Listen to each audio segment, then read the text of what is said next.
Kelly, I'm really just so happy to meet you. It's really like a bucket list moment. So thank you so much for coming on the show. Uh, Thank you for having me. So excited to talk to you. I love what you're up to. I love the big conversation you're having in the world. So I'm all in. Let's do it.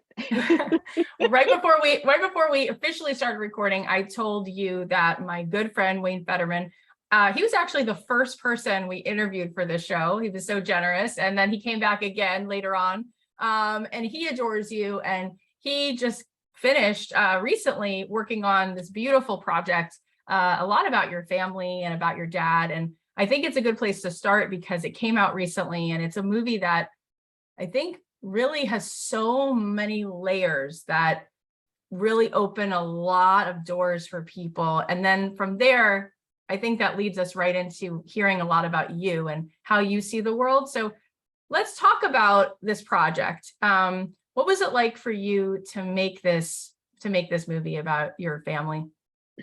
Well, it's interesting because it's been 14 years since my dad died, and I can't uh, believe that. I can't I believe know he's been gone for 14 years. it's very weird. It's weird on so many different levels, and so a lot of people had approached us over the years, obviously, and my dad's manager is still alive, and he and I were really the protector and keeper of my dad's stuff. And so we were very picky, highly picky, because we knew we could be. And and I'm very much an intuitive person. If it hits my body a certain way, I know if Yeah. it's right or not. And nothing quite fit. It was like, oh, that element's interesting. Oh, that's interesting. Nothing quite fit. Then this gentleman named Teddy Leifer approached me about 4 years ago.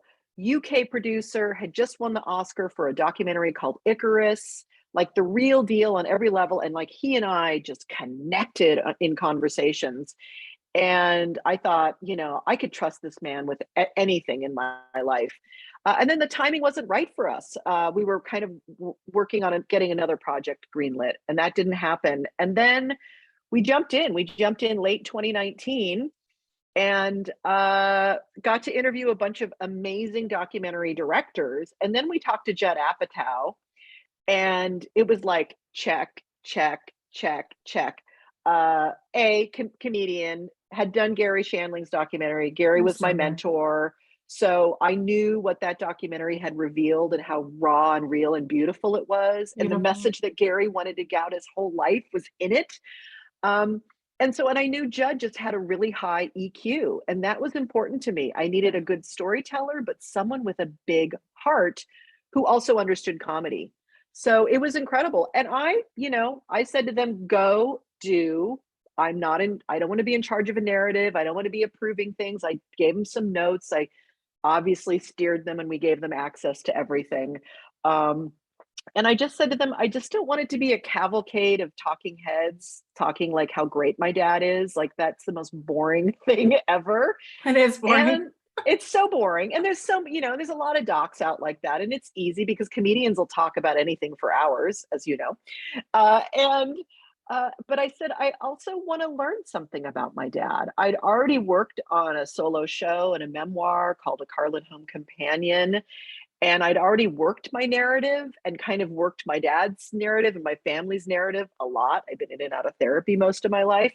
So I kind of was like, I know there's some rocks unturned around here. So and they did. They did an amazing job of it. And really the most I've been involved in it day to day is since it's come out, really, to talk about it and to be the face of it out there. But I'm just so proud of what they did. Yeah. I think they did an incredible job, way above and beyond my expectations. Yeah, it almost brings me to tears because, and I'm sure people watching felt that way because there's so many people who are famous. There's so many icons, and your dad is absolutely an icon, but he wasn't famous because he's famous. He had so much to say in this world. It like literally brings me to tears. And Yeah. the layers to him and the heartbreaking idealist who had to come to terms with the way the world actually can be Yeah. is so beautiful and poetic. And oh my gosh, I can't imagine what he would think if he was here today, seeing the way people get canceled for things that they say.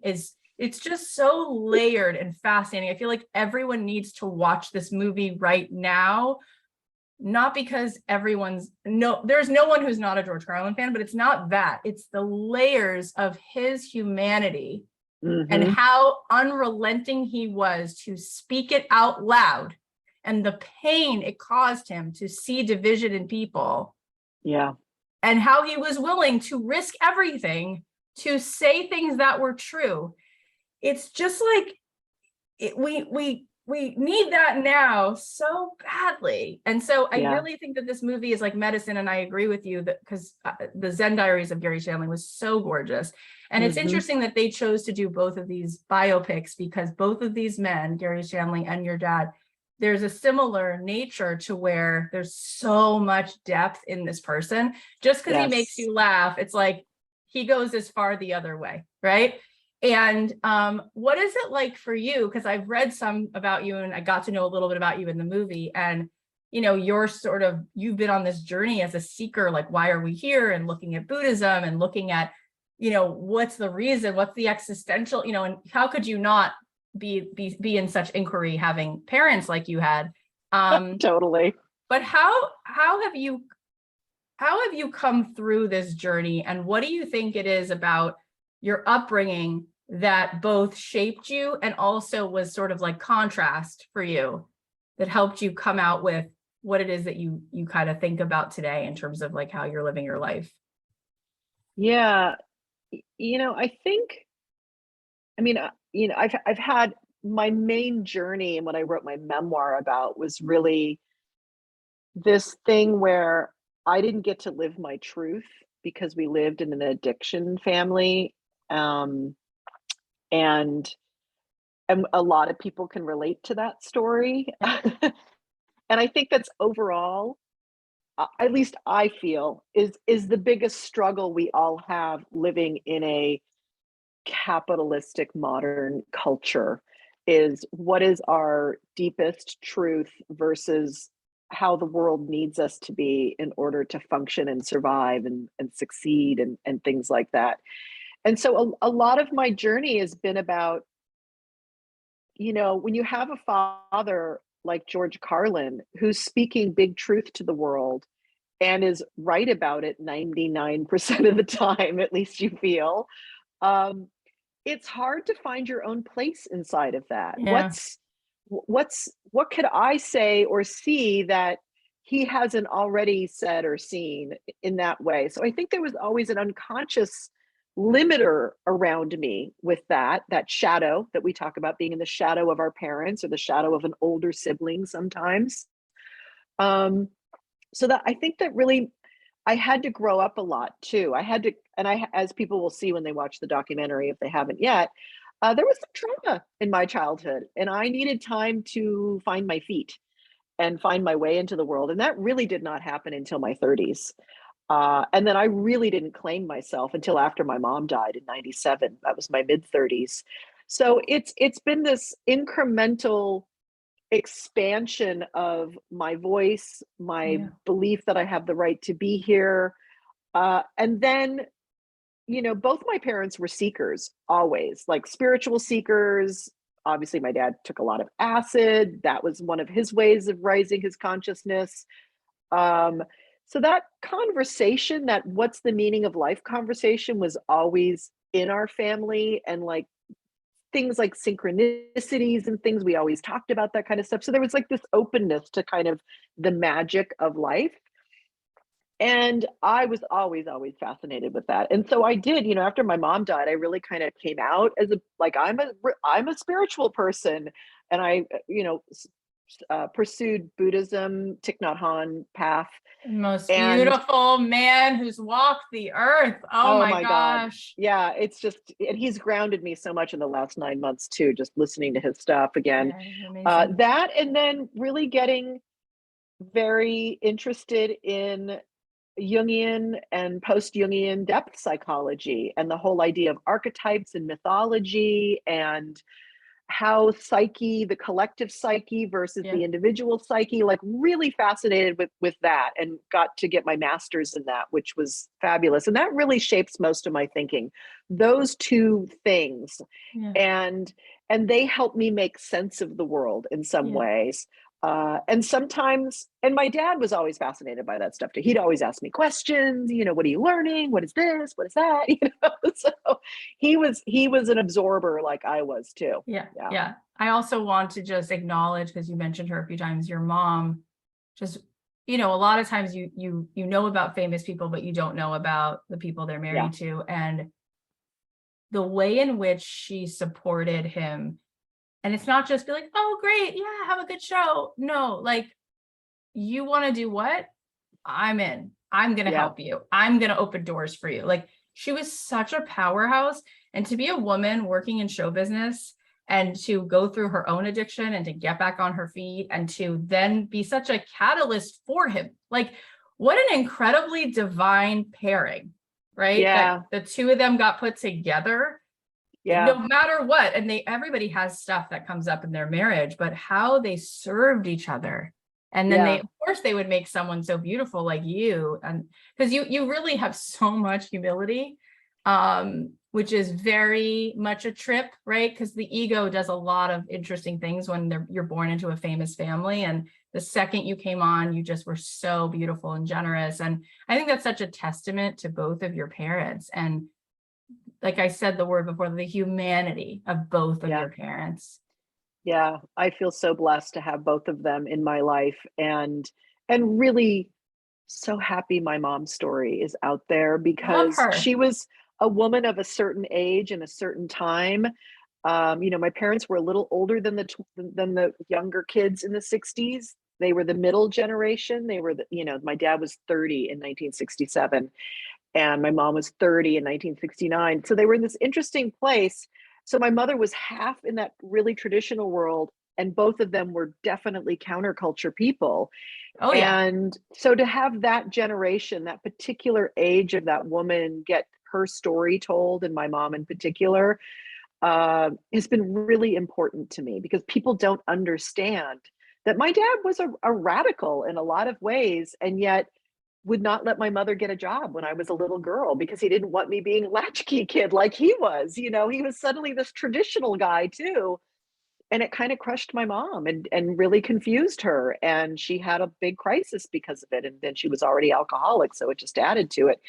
But that struggle of that generation to find their footing, to find their voice, um, and then to find it in the shadow of someone, like my dad, who rightfully so was big and had a very large spotlight on him. Yeah. And then your mom, for anyone who hasn't seen the documentary, goes on to be one of the first people involved with HBO before HBO became, Yeah. I mean, she was just so ahead of her time as a woman in that time. And also to bounce back and forth between living in one state of her life with being a mom, with going through an addiction, but finding her way out every single time back. I love that they put such a spotlight on her story. I want to tell Wayne actually that was just whoever's was behind that, like that gave so much. I was pleasantly surprised that she had such a big part of the movie, and rightfully so. So we're going to move on more, into like what you said happened for you mostly in your 30s and in 1997, as you said, after your mom passed, and claiming yourself. But before we do, if we could just sort of pick one thing that you're hoping that by people watching this documentary, they will come to understand about your dad that they might not have understood. What do you think is one thing that this documentary leaves them knowing that sort of helps them really see who he was? I think it really is his personal story, his own personal struggle at times with being a husband, being a father, being a son, uh, and his struggle with his art. That everyone thinks he had this kind of career that just always kept going up, and he was always the guy. He was, he and Pryor were always the two guys, because my dad never spoke about his personal life in public on stage. He was not Richard Pryor. He would not unzip his life on stage. He never talked about his addiction. A little bit here and there he did, always joking, always very distanced from it. So for me, always it has been about, and part of my mission in life is to help people see that we can all take off our masks. We're all human, and we're all just human beings trying to figure it out in the end. And it's never to take my dad off of his pedestal. It's really to teach people that we are, to rise people up, Yeah. basically to Yeah. his level. Like, we can all touch the gods and be human, because it's through our humanity and through our obsessions and our curiosities is where we find our divinity in the end. So Absolutely. yeah, so Absolutely. that's the human man is the part that I think is so important. And to really understand too that he wasn't angry, he was disappointed. Yeah. He was a broken-hearted human, Yeah. because there was so much potential with this species and so much potential in this country. And we've all let it, we've all just let ourselves be distracted by the next shiny object. Yeah. Isn't that the story that all of the great prophets have been teaching us for 5,000 years? Yeah. Yeah. There's this clip in the doc where Roseanne is talking to him. Greatest clip ever. It's so good. And she says to him, I'm on to you. You're not a cynic. You're a broken-hearted idealist. And he goes, yeah, not in that many words, but I have come to think that about myself. And it's so good that she got it. She like nails it. And I had seen him a few times. I was lucky enough to see him, and I saw him must have been like 2003 or 2004 in LA. And he was so upset. He was in this place where he was just talking about what is going on in this world. And I was in tears because he was so upset. Yeah. And everyone was listening. And that was the good thing, is he had a captive audience. And at a certain point in the show, like, he stopped making jokes and he was just like, what is happening? And I Mhm. remember walking out of there thinking, this man just used his whole platform to really sit and say like how not okay this is, right? Yeah. And I'm like, who cares this much that they're like willing to spend an hour saying, no, no, no, you're not hearing me. You're not getting it.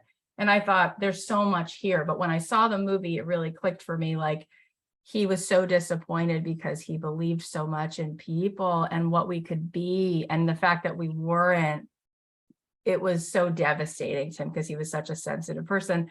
One more thing I want to ask you about this, and then we'll move on, is in terms of being, like you said, like, he had this ability to be a disruptor. And we live in a time where it's just so hard to say what you really think because people have one way that they have to hear it or say it. And so there's not a lot of discussion anymore. There's a lot of just like, this is what it is, or it's this way. And especially in comedy, it was funny when the documentary where he's like, I need to go to college campuses so I can actually say what I think. And it's But like, now it's like, no, you can't go to college campus. no, like, you can't say anything. Like, you're like, it's horrible. Like, people have no space for it. How is that for you? I'm just curious, like, of all the people to ask, like, what's your take on that? And how do you think we could maybe improve as a species with that? It is the big question right now. I went back to UCLA late, at 7 years, when I was 25, and I was a communications major. And in 1990, I did a political correctness symposium, and my dad was on the panel. Oh my God, 1990. that's amazing. 1990, we were discussing this on campuses. That's when it started showing up on campuses and in the world. So it's just an ever growing phenomena. The way I have dealt with this myself is another thing I study is integral philosophy, the Ken Wilber stuff. And basically, it's helped me so much really understand that there's like three factions of worldview that are kind of duking it out right now. There's the traditional worldview, which is one country, one God, believes in their guns, believes in their Second Amendment, believes in their religion, conservatives. Uh, then there's the modern thinkers who are more capitalists, market mentality, innovation, science, reason on that level, it's property over people kind of a stuff. And then there's the greenies. There's the green meme, which is all the postmoderns. Everyone's equal. Everyone needs to have a voice. The most progressive, everyone's got to have a pronoun. Everyone's got an identity, Right. all that kind of stuff. As you describe them all, I'm like, oh, as she keeps describing, it's like each one starts to feel uncomfortable because each one starts to feel Right. Extreme. Exactly. Because the thing about, and then there's this integral leap you make. This is the other part of it. And so with these three things, each one of them only have their own worldview and only believe that worldview is right. That's the problem. No one else could be right. And that's the problem. But the integral worldview sees that every single one has something to offer us. Of course. You have to have a certain amount of traditional law and order, there's values in that are so important. There's values in modern thinking, reason, science, all that kind of important, and really also the green planet, people are equal, equity, everyone has a voice, everyone has an identity. All of them are important. They all have something to teach us. Yeah. So I think there's more and more of us who sit outside in this integral view, kind of watching these three, and we all tune up with some part of them. We all get it. And we are shredded apart because they're not getting it yet. And they're kind of running the machine of the culture, these three. And so this has helped me. I started studying this in about 2005. This has helped me make sense of it. Like my dad, who loved to step away from the species and kind of watch it. He was an integralist before that was even a thing. And he could see all of the factions fighting. And I think that's why every single one of these, every single one of these memes or whatever you want to call them, claim my father for something. So the traditionalists claim him for the anti-PC, the libertarian speech stance. The science atheists claim him for the science reasoning thing.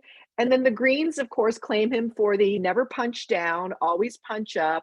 The system is rigged, greed is bad, capitalism's going to undo us. And so everyone has a stake in my dad. And then they all come at me and say, well, your dad would do this and your dad would do that. And I'm like, no. So I've started talking about it in this way to get people to kind of understand it. I love it. It makes so much more sense. We had Marianne Williamson on the show, and she was saying something I love, which is like this, let's say there's two camps of, like she was talking about, Democrats or Republicans, at least in one world where there's two. She said, it's not red and blue, it's purple. She goes, this country is all purple. It is. She goes, there's only like fringes that are blue and red. The rest is purple, and we have to learn to be together, and we have to learn to say that most of the time we're really purple, because who on earth would be so only this or only that? Like, nobody is built that way. And that's what's and yet our social media and everything feeds the extremes, because the extremes always get the most attention. It's exhausting. It is. So we just all need to just have these kind of conversations over and over again. Let everyone know you're not alone. You have all these people inside of you. You have all these worldviews inside of you, and take the best and the richest of each and build a life on that. Yeah, it's so true. I lived in Jerusalem after college for 3 years, and, just had the most incredible journey and met so many incredible Jews and Arabs and Christians and Armenians. And I'm just like, people, and I lived in Spain for a semester, and I'm like, people around the world are so good, and we have all so much in common. And then leadership around the world just usually doesn't represent the people. Just so weird, because you have like 7 or 8 billion people who mostly are the same. And then you have 300 humans who run the whole thing, who are egomaniacs, and they're the ones telling us who we are. And it's just like, clearly you don't represent us. Like, look what's happening with guns. Like, everyone in the country seems to be saying one thing, and the leadership is like, no, sorry, can't do anything about that. We're like, okay. So it's time to wake up and it's time to start talking about being integral and purple and all of the things that really ground us in like, okay, this feels true. So speaking of which, those of you listening, so,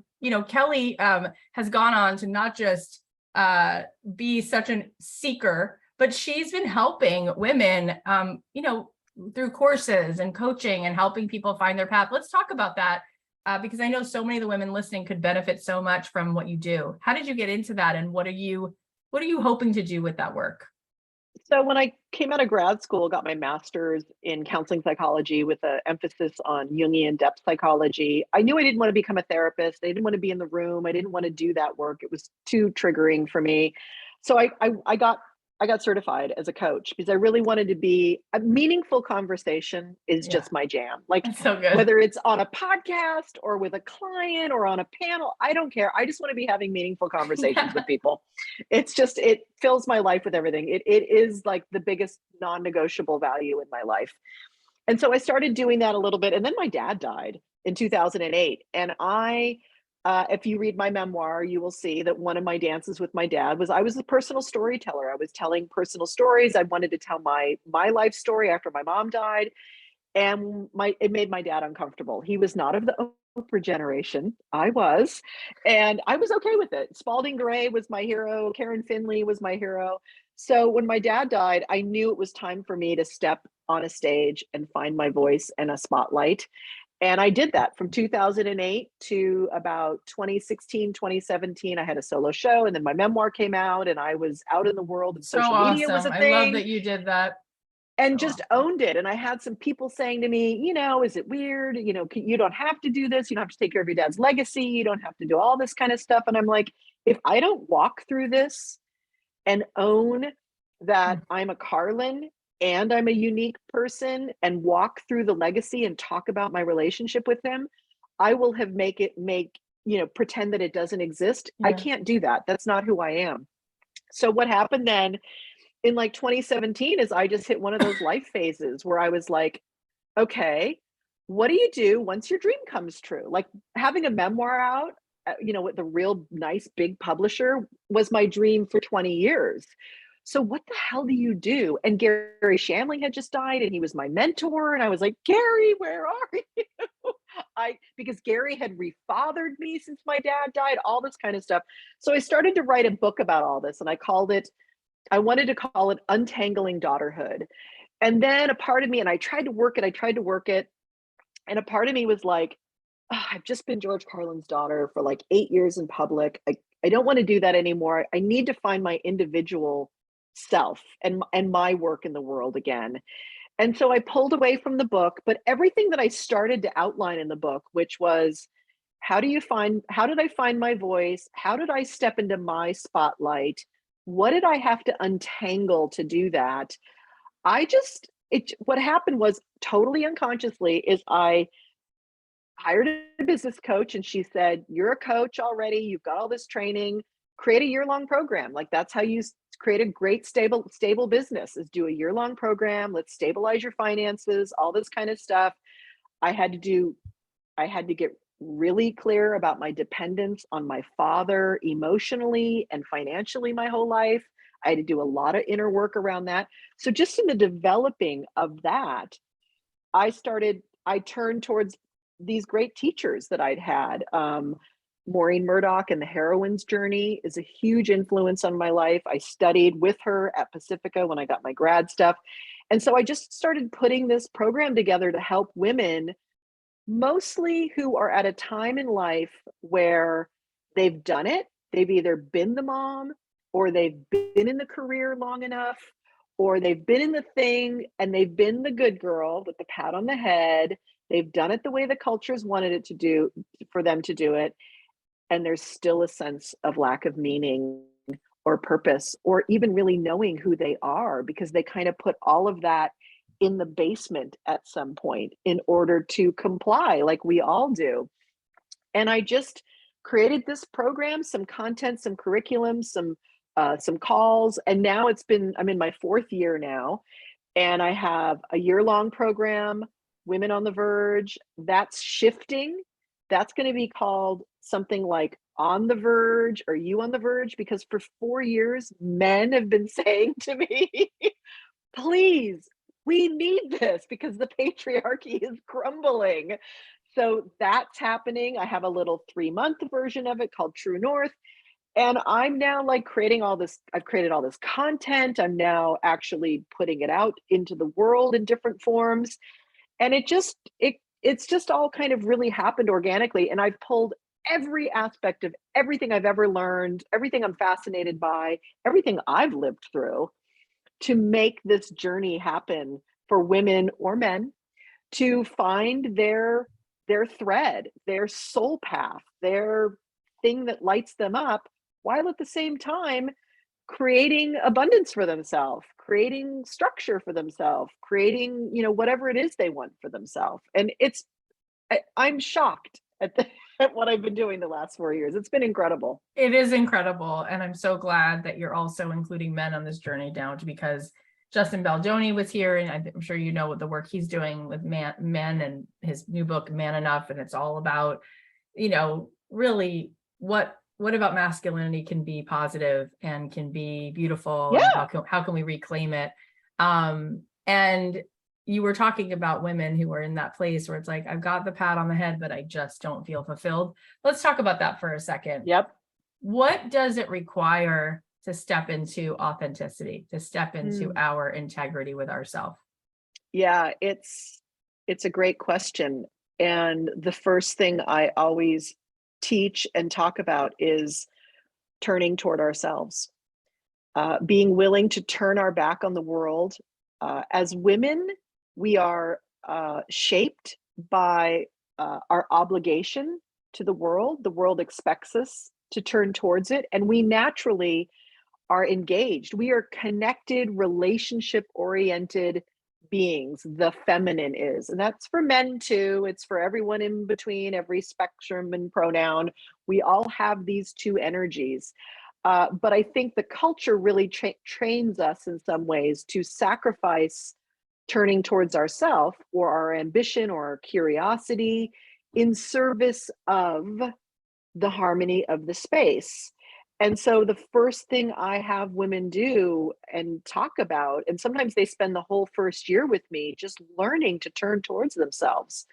So that's witnessing themselves through meditation, journaling, learning to connect to their intuition, their desire, what they actually want, and to be able to withstand the anxiety that comes up when we turn away from the roles and Ugh. relationships that have fed our identity, that have given us success, that have given us meaning, even. There's nothing wrong with being a mother. There's nothing wrong with being a career woman who didn't have kids, didn't have a family. None of that's wrong. It's just that we've only attached ourselves to that and our meaning and our identity. And really, I think what's calling us is this deeper thing that wants to be seen and heard. And because I've studied Jungian psychology, and a lot of the work we do is with the deep imagination and the imaginal and dreams, I also bring women into relationship with their inner life, their inner fantasy, their inner dream life, inner allies, all the different parts of us and the voices within us, our ancestors. There's this kind of different realm that some people call it magical thinking. It's not. We have an imagination. Man, woman, human has been doing this since day one. It brings richness. And it's one of the ways I think that I'm different than most coaches. Most coaches, we have a lot of coaching training. We have a lot of ways of doing powerful questions, things like this. I bring them into these depth processes, active imagination, guided imagery, and bring that element in it to help them learn to have a relationship with their deeper, richer, vast inner self also. So that's the first thing, is that turning toward self and being willing to withstand the anxiety that you have to withstand when you turn away from the world. It's so delicious and exciting. I'm like, I want to be a part of one of your programs, because it's just so cool how you embody and explain what you just expressed. Let's talk about that for a second, because I've spoken now to hundreds of thousands of women who listen to the show, and a few good guys too. And it almost feels as though that muscle of magical thinking, it's so magical because it feels so impossible. Like anything that you could possibly think of with your imagination, all of a sudden, if you're 2 seconds into that thought, you're like, I could never do that. That's completely impossible. And I don't feel like I'm good enough anyway. Even if somebody handed me my own memoir, like I don't even feel worthy of having my own memoir, but it also doesn't feel possible. So how can we learn to practice that muscle of our imagination? I think of Walt Disney flying over swampland in Anaheim and going, do you see it?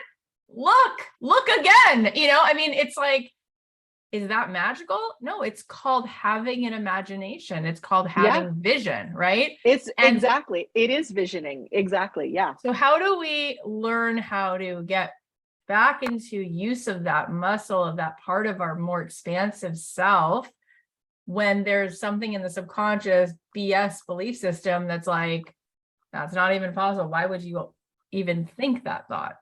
Yeah. So what I've created is there's 3 particular skills that we need to practice in order to do this. One of which is to really get that we are in choice.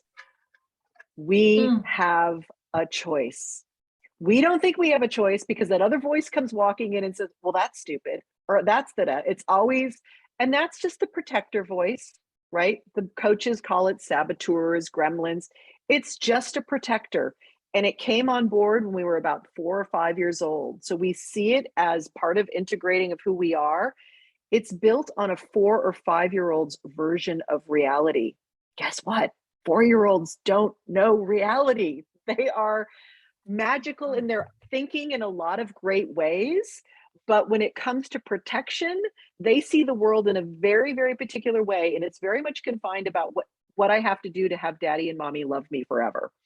So it's a protector voice. So we need to learn that we have real choice, and that protector voice does not get a say in that choice anymore.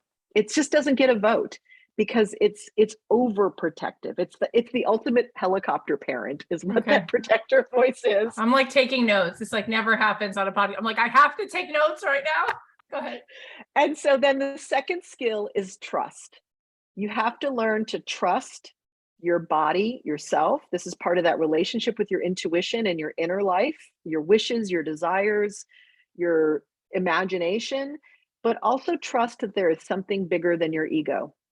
And I don't care what you call it. My dad called it the big electron.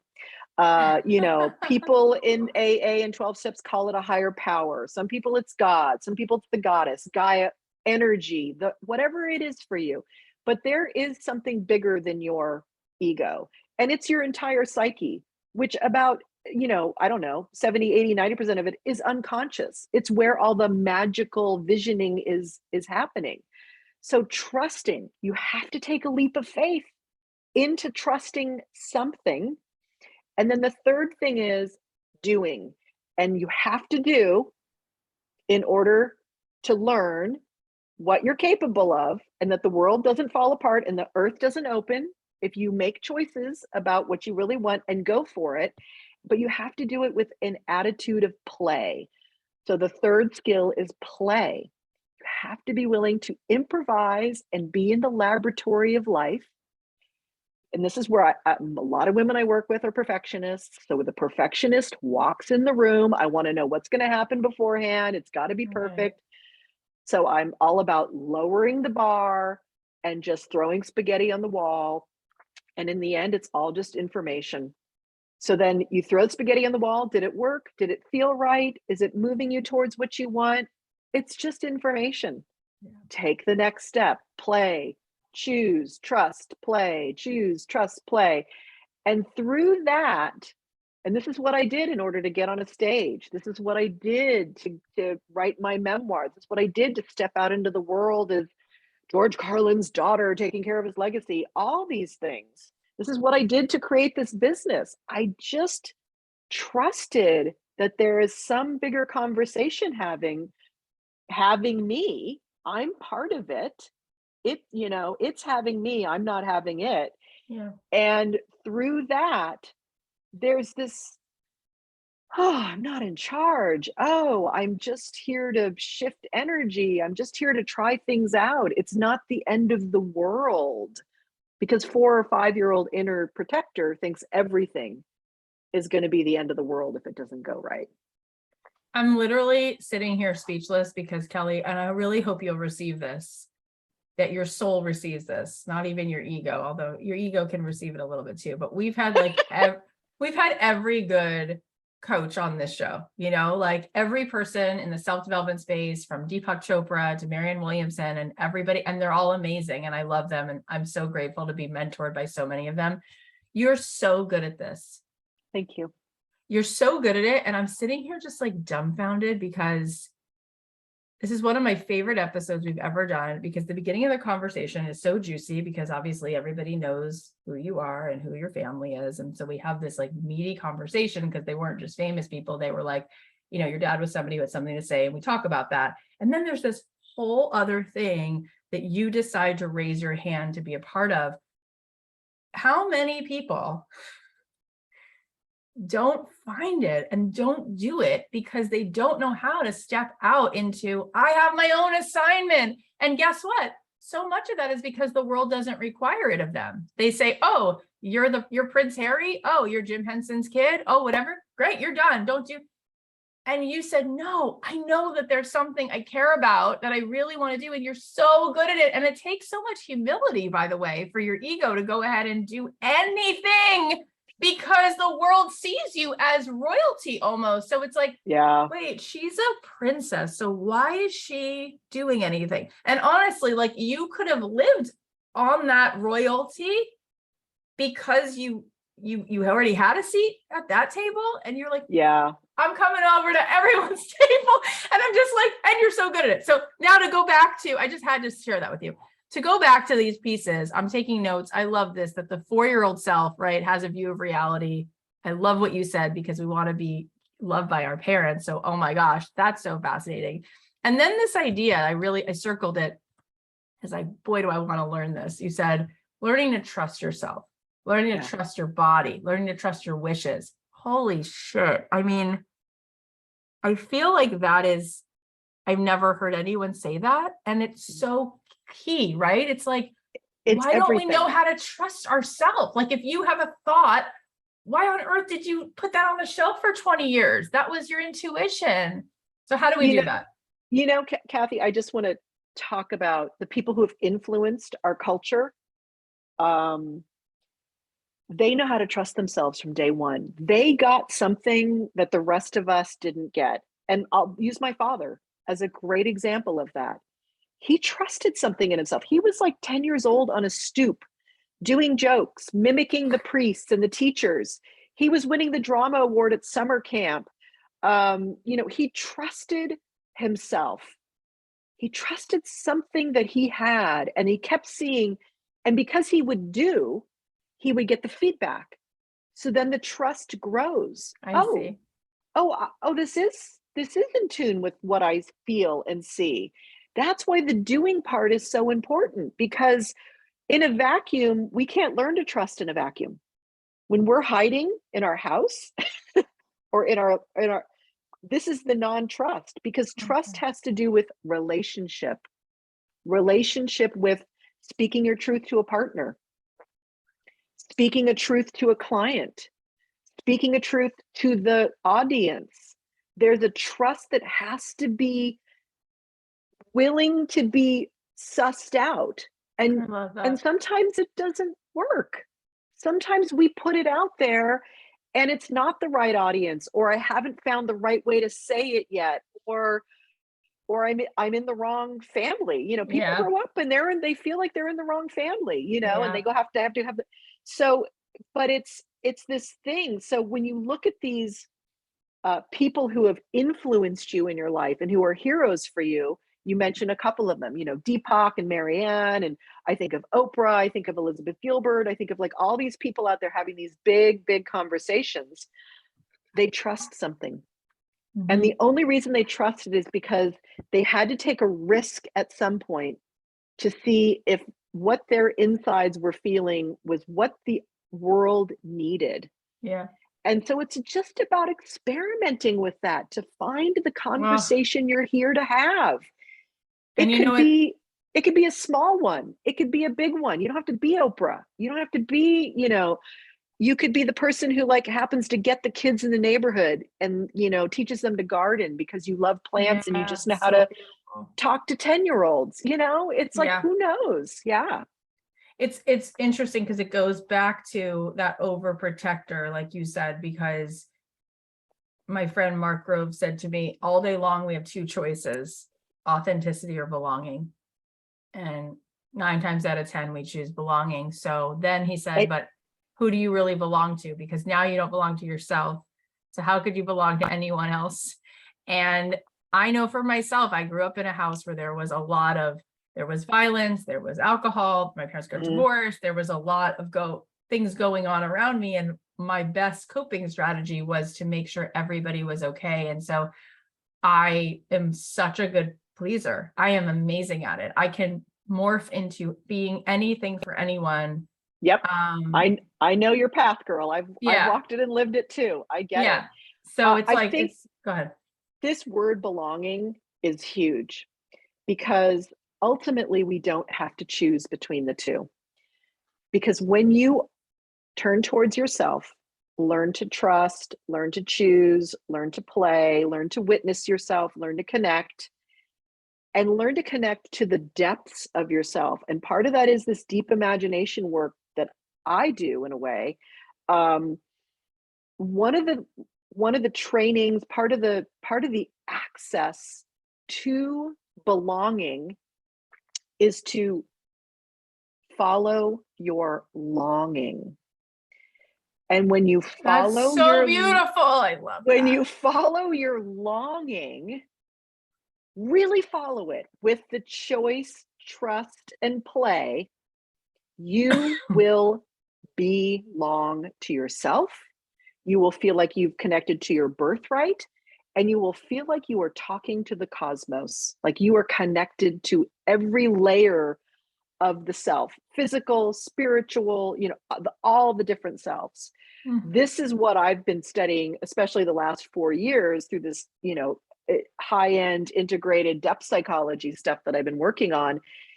And it's incredible. Yeah, And I love that you brought up that word because it is the magic portal to all of this. I love it too. And I love what you just said. If you follow the longing, you're going to find your way to the belonging. It's so gorgeous. And I think about Daniel Pink has been here a couple of times and recently wrote a book on regrets, and Bronnie Mm, Ware was here and she wrote a book on the 5 biggest regrets of the dying. And both of them, their research showed very similar things, that the main thing that people say that they're regretful of in the end of their days is not living life on their terms, like all yes. these things that never materialized. And I think about recently, Ethan Hawke, a couple of years ago, did this beautiful TED talk on creativity. And in the middle of it, he talked about his grandmother who left her memoir. And in this memoir, maybe it was, let's say, I don't know, 50 pages. He said, and I don't remember the exact number, but the point is the same. He goes, of the 50 pages, she wrote 11 pages on one summer where she made costumes at a theater. Mm, And he goes, this is a woman who had this many children, lived through 2 world wars, had 2 husbands, had gone through this, gone through that. 11 pages on costumes. One summer where she sewed costumes. And I think about that and how many people I know are like, yeah, I'd love to make those costumes. I've always mm, wanted to make those costumes, but mm. there just wasn't a way to make them. And then you get to 98 and you go, God, I wish I would have made those costumes. Yes. Right. And so I love that this is like what you're zeroing in on, because we can't have this anymore, Kelly. We can't have a society. It's no wonder. I mean, even what you spoke about before with the purple people, right? The people who are not Yes. purple, right? Why are we so obsessed with what's going on in the government anyway? It's like we're not busy Yeah. belonging to ourselves. So it's like, let's just get on a chat room and argue with each other. Like, Yeah. why is that even so interesting? It's not that interesting anyway. It's like, be more interesting to see everybody on the block just use your own hands and make the community shine by being yourself. Well, and I think, what happened is at some point we did the spirit mind split, the the physical and the non-physical split that happened, through the age of enlightenment, which thank God, we have medicine, we have this technology, it's amazing. But what we've forgotten is that what really makes us alive and really what brings meaning to our life is following this longing. And we've been convinced that the machinations of government and business and commerce, as much as that's important to keep like goods flowing and all of us to have food and shelter, which is ultimately what it's all about, and from the beginning, food and shelter, that's really all we needed. But that we become obsessed with the machinations of it, thinking that we have some power to change it, when we know at this point we don't. The institutions have been dying for 60 years. It's what the counterculture was about in the 60s. Now they're in like some sort of death knell, and now we have the planet condition the way it is. And I think the only way we're going to get through it as a species is to get that, of course, we're always going to have to come together as a collective to decide how these things are done and how we share things in some way. But the meaning of life, the quality of life happens here in our bodies every day with what we're doing with our hands and our lives with each other. It's so, so gorgeous. And the last thing I want to ask you as we're wrapping up is, you also said something which feels a little bit revolutionary, because as you were sharing what it is that you do, what you help people to do, is you also said, and also abundance, helping people to step into that. And that's interesting, because people who know your dad and maybe would kind of like decide who you are, a lot of times people have this thought that you could either be a really good person and you could have dreams and you could want to make costumes, but that person wouldn't also be available to make a lot of money, because people who make money are inherently evil. So therefore you shouldn't be available for abundance, because that just puts you right back into this place where you won't belong to anyone good. And Yeah. I don't agree with that at all. And I heard you say that and I was like, so how do you reconcile that you could actually be available to have plenty of food and water and even extra to give away and still be a person with integrity? Yeah, Cathy, this is something I've had to dismantle the last 4 years, working with an incredible business coach who works on abundant stuff. And because my dad was pretty much like an anti-capitalist in many, That's many why ways. I'm asking. Yeah. Money is evil. It only equals greed. And I have had to come to terms with that to really understand. And this is a phrase that my business coach taught me, which is build a better business, build a better you, build a better business, build a better world. It's the oxygen mask metaphor. I can't help you if I don't have enough oxygen. I have to have enough oxygen. I don't need to be a billionaire. I do not understand the billionaire mentality. Like, those people have enough money for a gazillion lifetimes, and unless they're really using it to save the planet, I don't freaking get it. So, hoarding is not okay. Nothing in nature hoards. Like, let's just look at nature.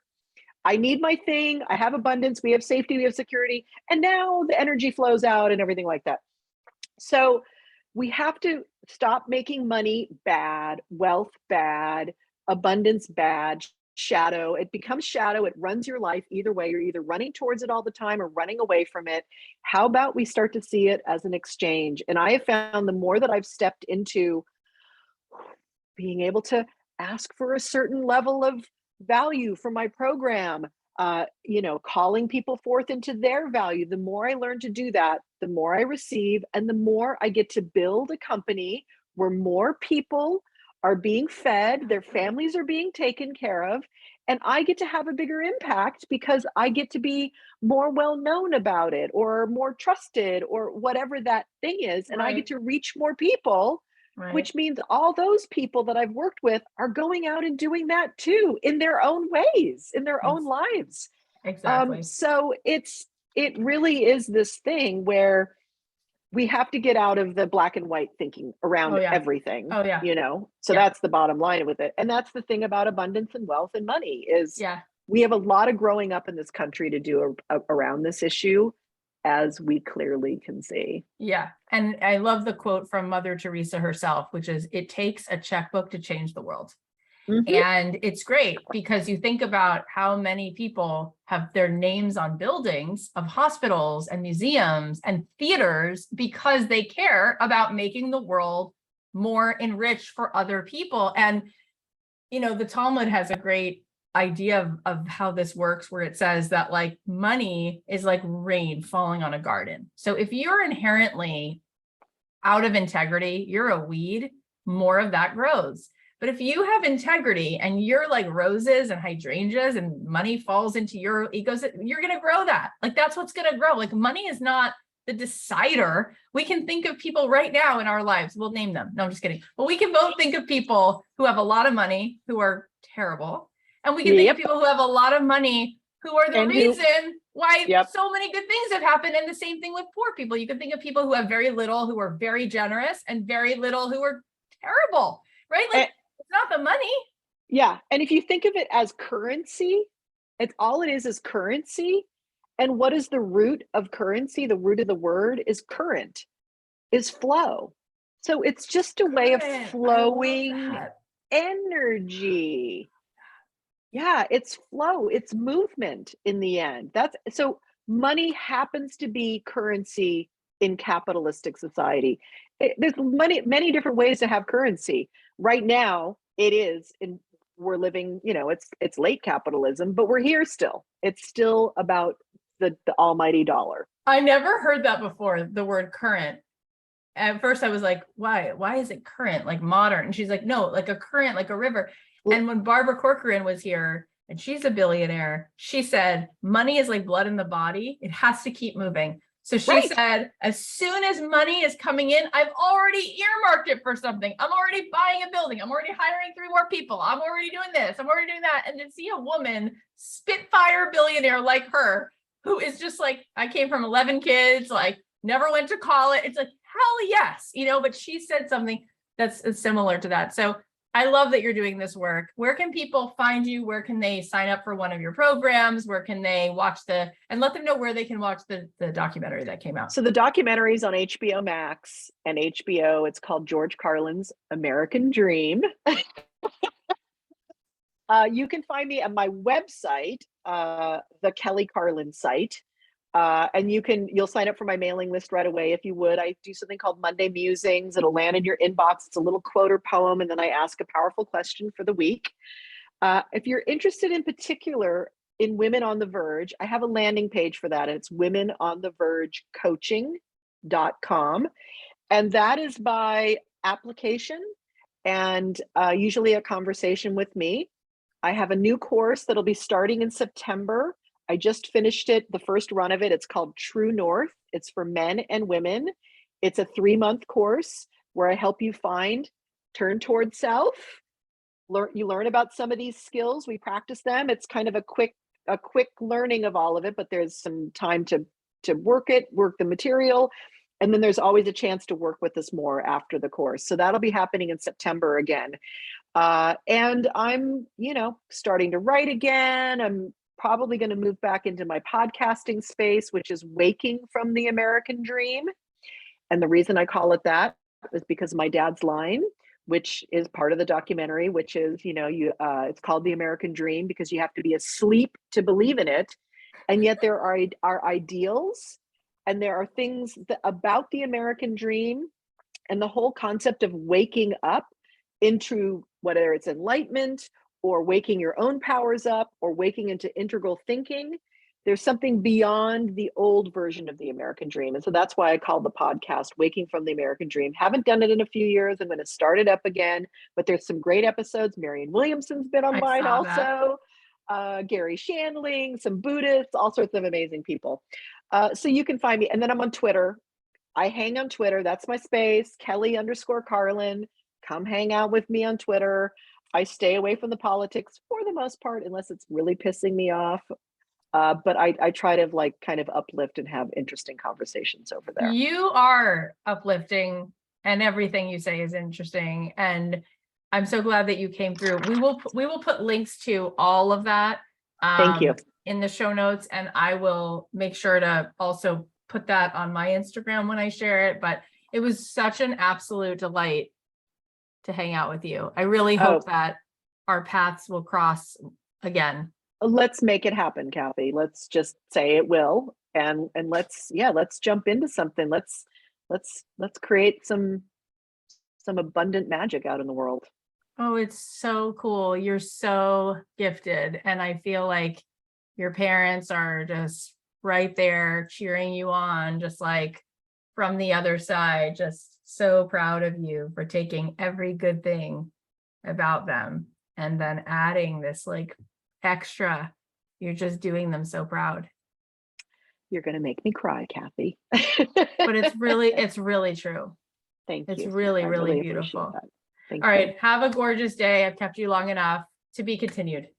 Absolutely. Thank you. Okay. Bye.